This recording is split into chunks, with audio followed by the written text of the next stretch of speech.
Well, for me, it's sightseeing. I have to see people. Jadi aku harus selalu ngelihat orang. People always inspires me a lot. So it's either I go for dinner or I go for coffee. So mostly uh, sightseeing or people watching, baik di Jakarta maupun overseas. Uh, well, like I say, I'm always inspired by people. Jadi lifestyle yang selalu menjadi message dari every piece yang saya ciptakan. Jadi misalnya sepotong jaket itu biasanya fit a certain people with a certain lifestyle. Well, I have black, green, sama gold.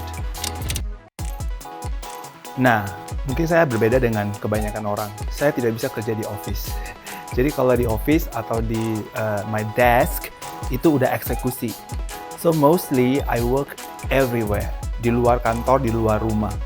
Jadi lagi duduk di mana, let's say when I have my dinner or when I have my coffee, my brain works. Jadi kan kita sebagai desainer 80% sebuah karya bermulai dari imagination. Jadi 80% saya bekerja di luar kantor dan 20% ketika saya sudah sampai kantor atau di meja kerja saya itu biasanya pure execution. Well, anytime or every time I travel to Tokyo, it's always like a memory that emblazoned in my mind. Karena like kalau di Tokyo itu I observe people. Jadi I go to Tokyo not just to travel, but actually I observe people and I obsessed with Tokyo sampai saya bisa ngebedain kalau people in Daikanyama sama people in Aoyama itu bedanya apa. So kebanyakan my creation based on people that I watch.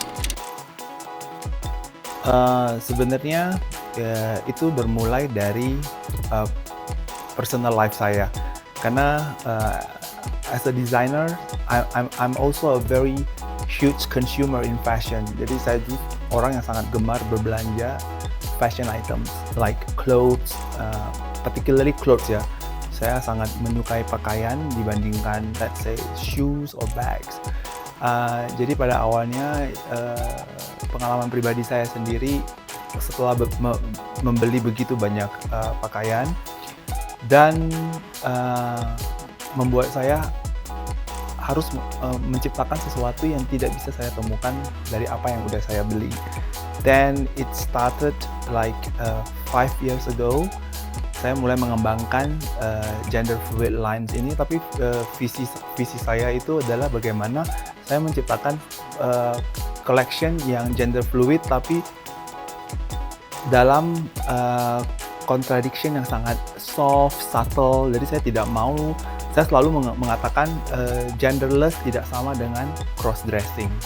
Jadi pakem-pakem itu sangat penting. Jadi misalnya cowok tidak saya kenakan rok tutu, tidak saya kenakan bogam, karena kadang-kadang dalam pelaksanaannya or in reality orang suka rancu antara gender neutral sama cross dressing. Yeah. Well, of course, number one, the top of the top is Monsieur Yves Saint Laurent. The whole archive, I'm obsessed. Saya punya semua buku dia